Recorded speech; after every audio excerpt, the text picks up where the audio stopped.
love him for it because he always calls bullshit when he sees it. He always tells people, when you come to rugby tournament, remember it's rugby first. Everything else second. You don't even go on a holiday weekend and host a party in those cities and see how many Kenyans come. Now think about it. Vegas, since rugby left Vegas, Kenyans don't go to... There's been talk about, let's have a reunion there. But none has ever happened. And now it's how many years? It's almost 5 years. Yeah. Since...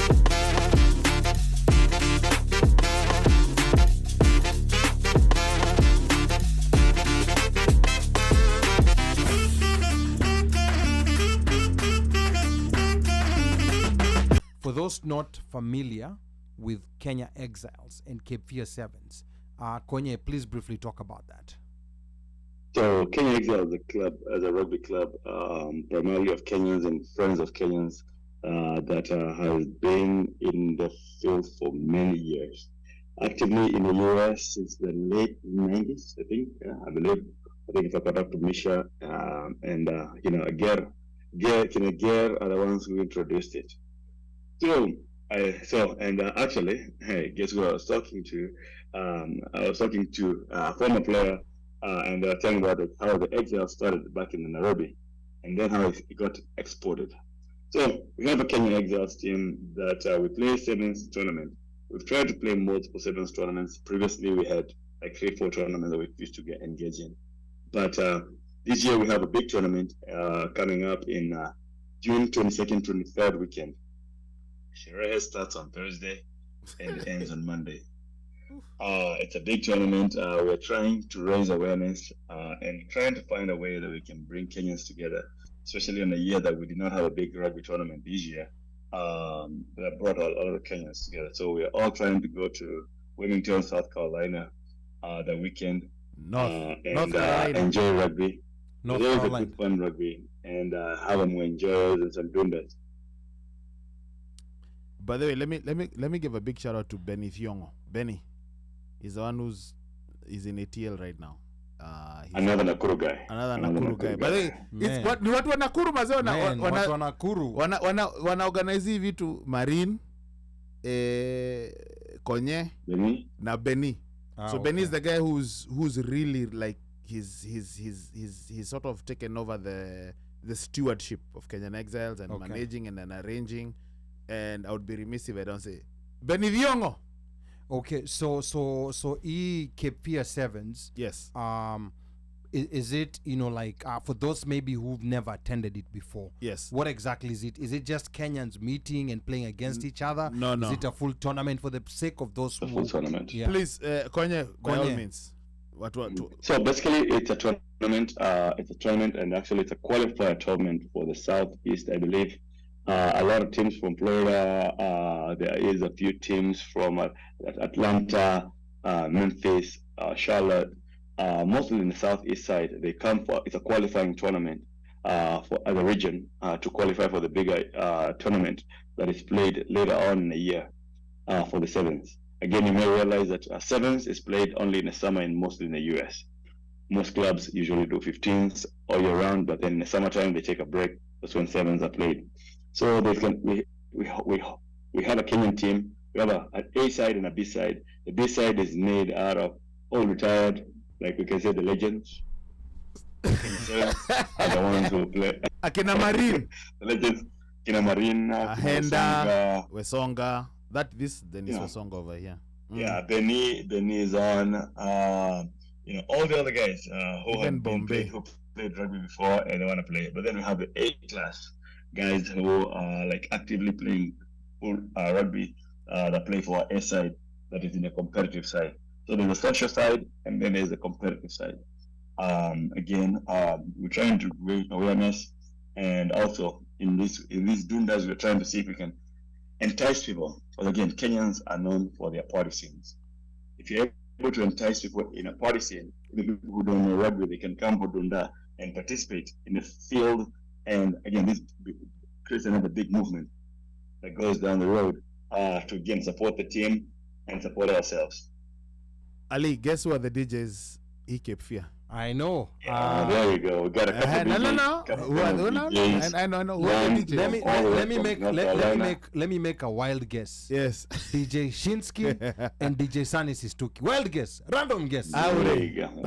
How brother? Okay. How brother? So Sunny Sistuki and DJ Shinsky are gonna be there entertaining people through the weekend. Like a During nonsense. the weekend. Now, DJ Mosh. Nonsense. and DJ DJ Mosh Mosh is still missing in action. Huyo, That guy has cooled fare bro. since he went to Atlanta. Huyo akwende. He Ako disappeared. fishing. Anybody who's seen DJ Mosh fire, please report with immediate effect. If No, you don't- see him with any money, Don't report. Run away. yeah, if you see him with any money, please take it and keep it until we can come and take it back for safe custody. Yes. Alikula fare, Yeah. show ameenda, and since he went to see the president in Atlanta, he has never returned. He's been very shaky. Yeah, even his family members have been asking us, where is Bana, this guy? like, hey. You know, like, you guys do a show with him every Friday. Us Maze? guys were like, we sent him there, but he disappeared, and we don't know where he is. Vindu vichenjanga. Yeah. Eh. So yeah. But history ya sherehe. Yes. Let me ask you something, Konye, because there was a conversation that was happening in the group. There's a group for promoters, and I mean, I don't know whether Konye you're in that group. No, he's not. Yeah, I don't I'm think not, he is. I'm not gonna mention the name of the group. I'm not a promoter. Yeah, I'm not gonna mention the name. promoter. I'm not gonna mention the name of the group. But then there was this conversation and this argument. What do people follow? Do people follow, you know, like the entertainment, or do people follow the rugby first? And I'll tell you why that came up.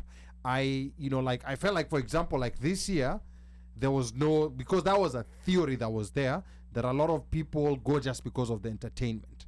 But then this year, we got your doctor, you know, what are they called? Ni hypothesis, there's something, a control experiment, whereby there was no rugby. There was a control experiment whereby this There was no 2024, there was no rugby. And guess Yeah. what? So if Guess people what? are Guess following what's there?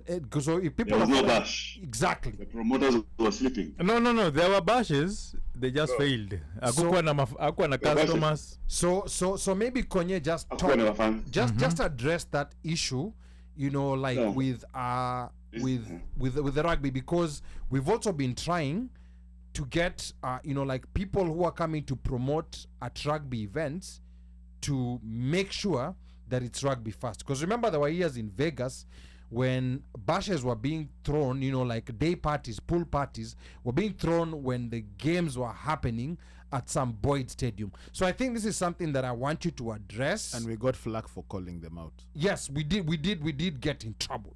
Yeah. We did get in trouble To for this calling that out. day, some of us Yeah. have been blacklisted. Yeah, we did get in trouble, but I want you to address it, being, you know, like someone who has dedicated so much of his time to rugby and promoting the game and promoting it to the fans. Konye.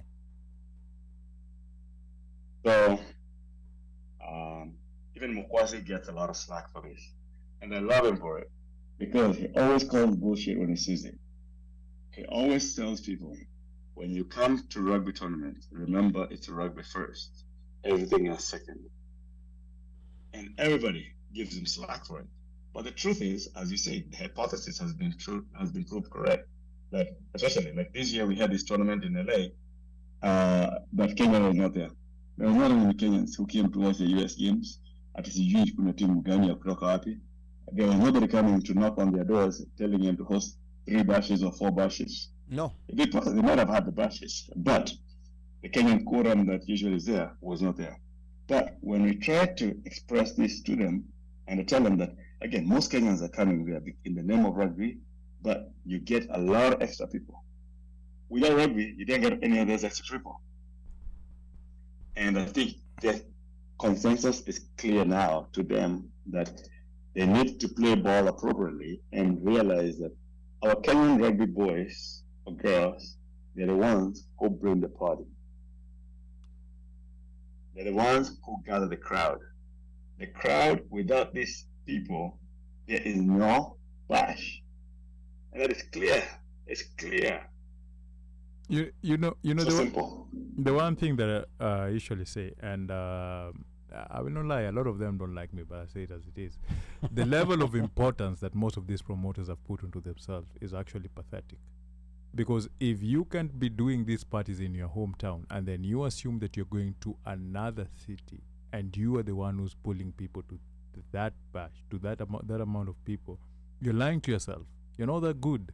You're just an option of entertainment that's there for people who weren't there for another thing.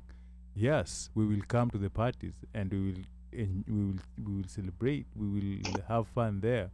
But the number one reason why people usually go for these tournaments is for the rugby. Without the rugby, there would have been no Vegas, there would have been no LA, there would have been no nothing. We have been on that, yes. And 100%. Yes, and then so if you really assume you're that good, go just on a random weekend. You don't even go on a holiday weekend and host a party in those cities and Now, see how many Kenyans come. Now think about it. Vegas, since rugby left Vegas, like Kenyans don't go to. there's been talk about, let's have a reunion there, but none has ever happened. And now it's how many years? It's almost 5 years. Yeah, Since rugby left Vegas. it's not feasible because the thing is this: these rugby fans have friends and families, and they go there with them. And then the people who go to this, if I'm going for rugby, I will try to bring a few people to come to rugby with me. I'll tell them, yo, see, to the rugby, 2020 Vegas, right? And then I know you like partying. I'll tell you, kutakuwa na bash, lakini, twende rugby, twende study, experience study. And most people actually, after that whole weekend, you ask them what is the excitement, they're like, hey, siku najua study kwa fun hivi, right? And then the next time when they come back and they bring their friends, they'll make sure, okay, but then the thing is they will make sure like ataka nenda kudunda, there's that rugby bit of it. So the rugby is what's bringing them in. 100%. So if you sit down and you assume that you have failed for 11 months to hold a successful event, and then all of a sudden you are successful in to hold an event where there's a tournament and assume that you're that good, you're not. Now, remember, Mika, when we started that Twende Study campaign, because there was a point in Vegas where we realized, because of the way Vegas is set up with the strip, Nanini, there's a lot of distractions. So there are people who are in confusion. No, it had gotten so toxic to a point whereby even the people who were making the parties and they knew that it was rugby that was bringing these people, they were not giving back to rugby, and they were stealing from rugby. It had gotten to a point whereby, and I remember when I say that, why don't we make it this way? Why don't we just rally together and push people to come to the stadium? Then you can fight for them at night to come to whichever party you're coming to. 100%, right? yes. But then the thing is, let's not forget the reason why we go to Vegas, because it got into a point whereby guys are not satisfied of having the night parties. Guys want to have Day parties, and all of them want to have day parties. And then, so the thing is like, then what's the purpose of actually people going to Vegas? And you see, and that is why we said what we said and got us into trouble. What do you say? we said that clearly. If somebody has a day party, don't go. Mm-hmm. And we clearly say that, they hated us. Well, yeah, but guess what? I mean, we got into some serious trouble for that. But guess to this what? day. Yes, but then guess what? That is one of the time we had the highest number of people in the stadium. And since that day, that number continued growing and growing and growing. So the thing is, Mokwasi did events. You never saw Mokwasi do a day event. No, never. Never. Yeah. You never saw Mokwasi missing the stadium. No. Right? No. Never. He knew exactly what purpose was taking him to Vegas. Ilikuwa niyo rugby. So you can call yourself the best promoter in the world. We don't really care about that. But when there is a tournament, just respect that tournament as it is. It doesn't matter if it's rugby. Hata when you're in the Kansas Toyoyo, right? Toyoyo is it's about football. Toyoyo, that's another one. Yeah, July 4th, yeah, it's Toyoyo ni juu ya ball. Ni ball. Usieke events zile kuna tona ya ball bana. Wacha watu wakacheze ball, wacha watu wakone ball, then jioni do your event. But you do whatever you need to. Yeah. And I think that's something that needs to be mutual respect and understanding that, again, what we're bringing to the table, because without one, there is not another. And when we keep colliding, we beat each other on the head. That's what we do. We end up losing both of them. Yeah, we end up losing both of them. And I think, if you're a DJ, you're a promoter, at least take time to understand the game. There are those who already understand the game. We understand, like maybe not everyone used to follow the game, like back home, and maybe you've not been following the game. But at least if this is an event that you want to come and participate in, take some time to understand the game. The sevens game is very simple. It's not very difficult to understand. I've seen people go watch rugby for the first time, understand it and enjoy it. Take time, understand it, understand the dynamics of what's happening there. At least, also, involve in your promotion, involve some rugby. Involve some Remember, rugby. I'm going to take you right back right quick, like one quick best. Remember, like the very first Vegas, a lot of the promoters were coming with their placards and giving them out of the stadium. At the stadium, Yeah. I remember true. that. Yeah. Siku za Diablos. Yeah, Siku za Yeah, Diablos. Diablos. Yeah. Diablos. Hata Yeah. si actually flyers ilisha kukuja kwa nini kwa study after they felt like they've grown so big, but then the thing They've is, grown so big. yeah, they didn't have funds. They didn't have customers. They used to come with those flyers but I remember people would come and talk to me like, nigga, we maze jona jowe ukipea nini. Yeah, I know. Yeah. And then it got to a point here at the show. They told us we were never even coming to sell our events at our show, and we told them we don't even want you to come. We are going to promote the rugby. We're going to promote any event because the thing is gotten to a point where you forget where it all started. You forget the reason why people are actually going to Vegas. Because I will tell you the truth. I can go to that event in my city or in a city close to me. If I'm paying money to fly, a good hotel room, in a good hotel room, I'm going to watch the rugby, and after the rugby, I'm going to do some R&R for myself, and then come back home. Event na dunda ni kitu ya kawaida. And guess what? Ali, you remember when Ali used to make fun and make some, the one thing I discovered Mika does is do what? Mika sleeps, wakes up at 3 a.m. Yeah, Mika wanalala. Yeah. Mika alikuwa ni mjanja. Mika alikuwa nalala. Mimi nilikuwa nalala naenda kujichokesha. Mimi nilikuwa na save nguvu yangu ya kwenda study. Naamka 3 am naenda PH nakutana na watu, natoka PH nikienda study. Nikitoka study nakuja nalala tena. That was actually a very good formula. And I think now these formulas, I think Konye is gonna also start teaching people of what to eat, how to pace yourself, so that you can take part in all those games.